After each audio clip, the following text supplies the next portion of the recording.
Bonjour à tous et bienvenue sur ma chaîne. Aujourd'hui, je vais vous parler du petit dernier de Fontenay-Bateau. Donc Fontenay-Bateau, une entreprise qu'on ne présente plus, née en 1929, spécialisée dans des couverts de tableaux de gamme. Une entreprise qui a pris dans les années 80-90 le virage du pliant haut de gamme, car il fallait survivre tout simplement, et qui est devenue très rapidement dans ce domaine une référence.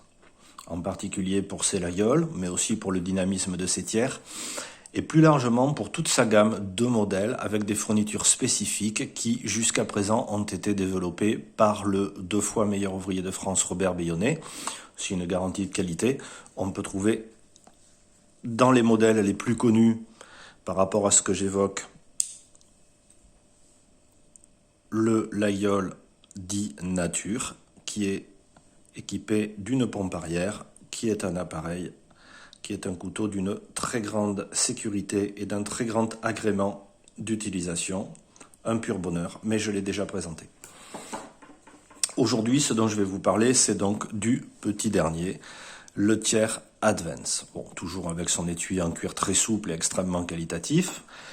Celui-ci étant Cocobolo, je le rapproche un peu afin que vous le voyez mieux. C'est un très beau bois et c'est réellement un très beau couteau. Je suis pas fan du Thiers, je m'en suis jamais caché. Le Thiers est un couteau qui jusqu'à présent m'a laissé un peu indifférent parce que je trouve sa ligne peut-être un peu fade, un léger manque de personnalité, qui est quelque chose qu'en général je n'apprécie pas. J'aime qu'un couteau possède des lignes typées. Ici, c'est le cas. On y est, tout simplement. On a un couteau moderne, très moderne dans son style, avec cette mitre, avec cette découpe qui donne à la ligne énormément de dynamisme, d'énergie. Ici, on a la découpe de la pompe centrale qui va nous permettre de déverrouiller le couteau pour le refermer. Donc on peut regarder un petit peu le fonctionnement. Donc on a une ouverture de lame extrêmement fluide. On est monté sur des rondelles de friction, donc forcément on a une qualité de mouvement qui est irréprochable. Bon, on retrouve cette lame très caractéristique du modèle Le Thiers. Ici, elle est en RWL34. Le RWL34 est un acier européen de chez Damasteel, issu de la métallurgie des poudres, c'est donc un acier dit frité. Chez Fontenay-Bateau, il bille aux alentours de 60 à 61 HRC, donc c'est sa dureté sur l'échelle de Rockwell. C'est très convenable. Concrètement, ça veut dire quoi? Ça veut dire que c'est un acier qui va garder le fil assez longtemps, mais qui, de par ses caractéristiques, à savoir un grain extrêmement fin, sera très facile à réaffiler. Donc ça, c'est très intéressant parce qu'on trouve tout à la fois un tranchant qui est très performant, une tenue de fil très convenable et une facilité d'entretien, moyennant bien sûr qu'on soit correctement équipé en pierres d'affûtage, c'est-à-dire soit des pierres diamantées, comme du DMT par exemple, c'est ce que j'utilise, ou alors des pierres de type céramique. Par exemple, j'utilise du Spyderco en moyen fin et ultra fin, et c'est un bonheur pour ce type d'acier. Mais je reviens au couteau. Donc effectivement, ce couteau, contrairement à ce que j'expliquais précédemment, n'a pas été développé par Robert Bayonnet. Pour une fois, Fontenay-Bateau a souhaité faire une collaboration avec un autre de nos plus grands couteliers français. Ce coutelier s'appelle Jean-Pierre Sucheras. Jean-Pierre Sucheras, je pense que la plupart des amateurs le connaissent, mais ce n'est peut-être pas le cas de tout le monde. Pour la petite histoire, Jean-Pierre Sucheras est un autodidacte, on va dire.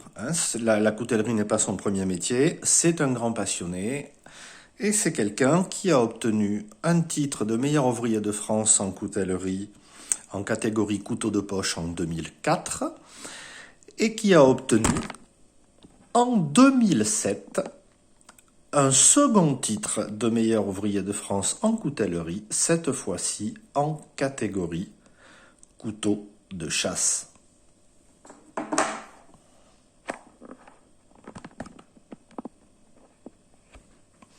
Je repositionne le support de ma caméra qui m'avait trahi.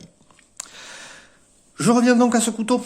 Alors, ce couteau, c'est un couteau de taille, je ne vais pas dire réduite, mais d'une taille qui permet d'envisager tous les usages. Pourquoi? Parce qu'il fait 11 cm et demi fermé, 20 cm et demi ouvert. Sa lame est d'une épaisseur de 3 mm, tout comme son ressort. Comme vous pouvez le voir, c'est ajusté à la perfection et même au-delà. Tout ça pour un poids de 92 grammes. Celui-ci, pour ceux qui ne connaîtraient pas ce bois, c'est du cocobolo. C'est un bois exotique très dur, plus ou moins veiné. Ici, je trouve qu'il est particulièrement beau, mais c'est une constante chez Fontenay-Ipato, pour qui la sélection des matières premières a toujours été un point déterminant, mais c'est logique puisque c'est une entreprise qui effectivement met en avant la qualité de ses produits, donc un bois absolument magnifique. On peut voir que la plaquette, la cote, pour être plus précis, est détourée ici de façon à laisser un accès facile à la pompe centrale. La pompe centrale est tout simplement le système qui va nous permettre de libérer la lame qui va se fermer dans un mouvement très doux et avec un bruit très qualitatif à la fin de la fermeture et qui est aussi un bruit typique du système de protection du fil que l'on trouve sur ce couteau. Il peut nous en dire plus parce que là, il nous embrouille, le monsieur. Alors, très simplement, je ne sais pas si on le voit, mais il y a à l'intérieur du couteau, ici,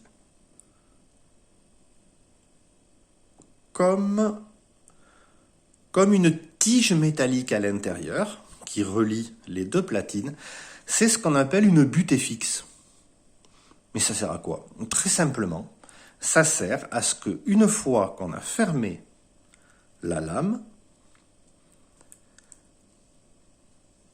cette partie-là vient s'appuyer sur la butée fixe.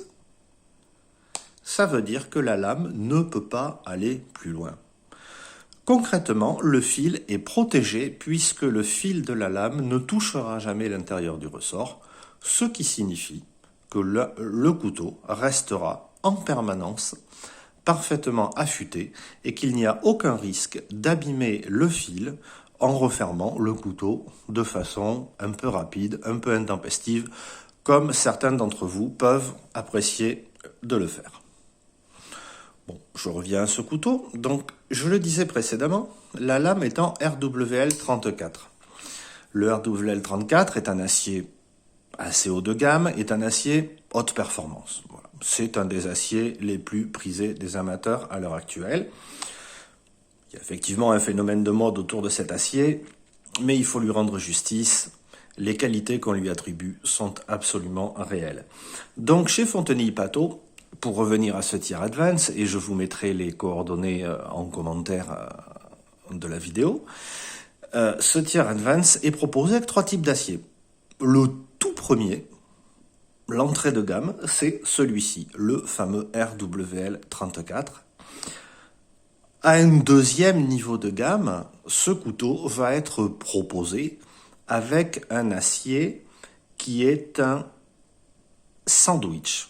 Un acier de type sandwich. C'est quoi un acier de type sandwich? C'est tout simplement une tranche d'un acier très dur, d'excellente qualité, et qui, de chaque côté, sera habillé, c'est de la forge, par un acier qui, lui, sera plus souple et aura plus ou moins de caractéristiques esthétiques. Donc, ce deuxième niveau, ça va être un cœur en VG10, qui est un acier japonais de très grande qualité avec un grain fin, c'est assez dur, ça coupe, c'est un super acier. Et sur les côtés, du damas, ce qui donne un ensemble à la fois sobre, très esthétique, mais aussi une lame qui est particulièrement qualitative. Et ensuite, on va avoir le troisième niveau, qui est le niveau le plus élevé, où là, le couteau sera carrément doté d'une lame en damas inox de chez Damasteel. Damasteel, vous vous en souvenez, j'en ai parlé, c'est aussi le producteur du RWL34. Et d'ailleurs, dans cet acier Damasteel, c'est le mariage de deux aciers différents. Le RWL34, qui est l'acier que nous avons sous les yeux, qui a la particularité d'être un acier très dur avec un grain très fin et d'être un acier qui est très clair. Il tire un peu sur le blanc. Et on va le mélanger pour obtenir le contraste qui nous fait le dessin final avec une autre nuance d'acier qui, elle, patinée à l'acide, devient beaucoup plus noire, ce qui nous permet d'avoir ce contraste entre le blanc et le noir dans le dessin. Et cet acier s'appelle le PCM 27. Donc, cet acier damas inox de chez Damasteel est un mélange de RWL34 et de PCM 27. Je vous saoule un petit peu avec des termes techniques. Ce qu'il faut retenir, c'est que c'est un acier qui aura de très belles qualités de coupe, ça c'est la première chose, et qui par ailleurs a des motifs très beaux, très réguliers et totalement inaltérables, contrairement au problème qu'on va avoir avec un damas carbone, puisque dès qu'on va l'utiliser en coupant des aliments acides, ça peut être des fruits, peu importe, des tomates, que sais-je encore, on va avoir une oxydation qui va se faire et à terme la disparition du dessin. Avec un damas inox, ce n'est pas le cas, votre lame restera éternellement comme le jour où vous avez acheté le couteau. Voilà, donc tout ça, bon, ce couteau, donc j'en ai parlé un petit peu dans les détails, comme vous le voyez, il tombe parfaitement en main, il n'est pas grand, il n'est pas petit, je trouve que sa taille est parfaitement adaptée. Un maniement très facile. Alors déjà, un des fers de lance, je pense, de chez Fontenay Pateau, c'est la sécurité. Voilà, là on a un couteau, comme vous pouvez le voir, ma lame. J'ai encore des problèmes avec mon support de caméra. On va essayer de résoudre ça tout en continuant la vidéo. C'est bien, ça fleure bon l'amateurisme, on se régale. Alors, donc je reviens à cette sécurité. On a effectivement une lame qui est totalement verrouillée, ce qui veut dire en gros qu'on peut travailler et, le cas échéant, solliciter fortement cette lame, on ne risque rien. Je fais sortir rapidement la chatte. Voilà, c'est chose faite. Dans 2 minutes, elle devrait re-rentrer, c'est normal. Les chats, ça sert à ça. Voilà, donc je reviens à ce couteau. On a effectivement cette sécurité totale, mais on a cette facilité de la pompe qui nous permet de déverrouiller le couteau. Et on le laisse se refermer, toujours avec ce petit bruit super élégant que j'apprécie tant. Voilà donc la bestiole. Un petit détail, parce que j'en ai pas parlé, je ne sais pas si on le voit bien ici, c'est le molleton de l'axe de lame, qui est un molleton qui est apparent. En général, quand on fait un axe sur une mitre, on creuse légèrement la mitre, enfin on fait un petit chanfrein. Ensuite, on fait notre molleton, c'est-à-dire au marteau, on travaille notre axe, et après, à la bande, on le fait entièrement disparaître, et quand c'est bien fait, comme c'est le cas chez tous les professionnels, on ne voit plus du tout l'axe de lame. Ici, on a fait un autre choix, ça a été de faire un molleton en apparent. C'est un geste traditionnel de la coutellerie, et ça donne ici un côté custom et extrêmement qualitatif. Donc ça, c'est particulièrement intéressant, je trouve. C'est une petite particularité qu'il fallait signaler. Ici, on a un montage à vis, des petites vis de grande qualité. C'est très joli.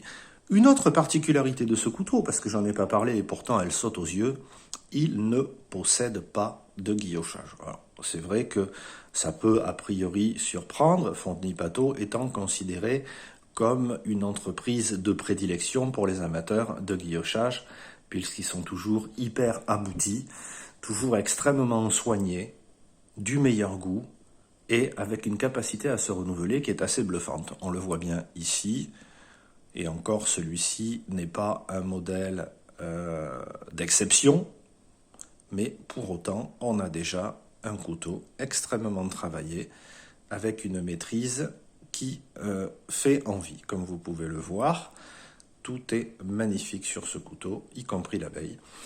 Là, on a fait un autre choix. C'est un choix de modernité, tout simplement. On préserve la sobriété de l'ensemble. Tout est ajusté à la perfection. Rien ne dépasse. C'est vraiment un couteau de grande qualité. Donc, voilà, en conclusion, parce que je pourrais vous faire la journée là-dessus, quand on est passionné, vous savez ce que c'est.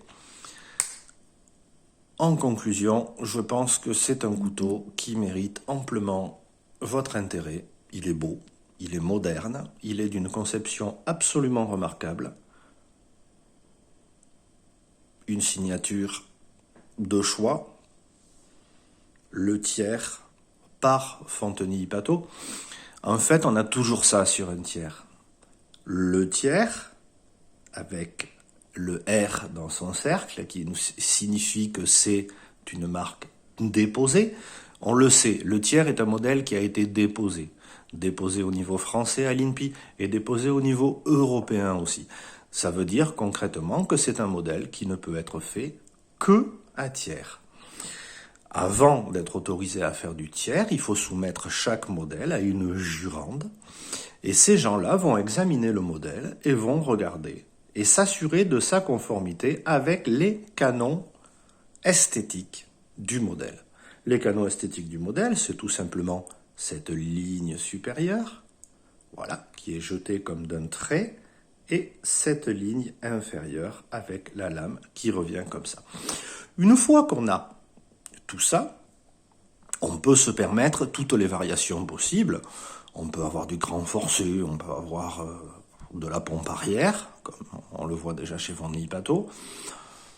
On peut avoir toutes les mécaniques qu'on veut en définitive, mais il faut respecter les canons de cette forme. Bon, là, on y est. On a une entreprise qui est une grande signature, un concepteur qui est un de nos meilleurs ouvriers français. Voilà. Je pense que le résultat est sans appel. Et c'est là-dessus que je vais conclure cette vidéo. S'il y a des questions, j'essaierai, posez-les en commentaire, j'essaierai de vous y répondre au mieux. Moi, de mon côté, je vais vous mettre dans les commentaires les éléments nécessaires afin que vous puissiez trouver ce couteau pour celles et ceux qui sont intéressés. Au revoir.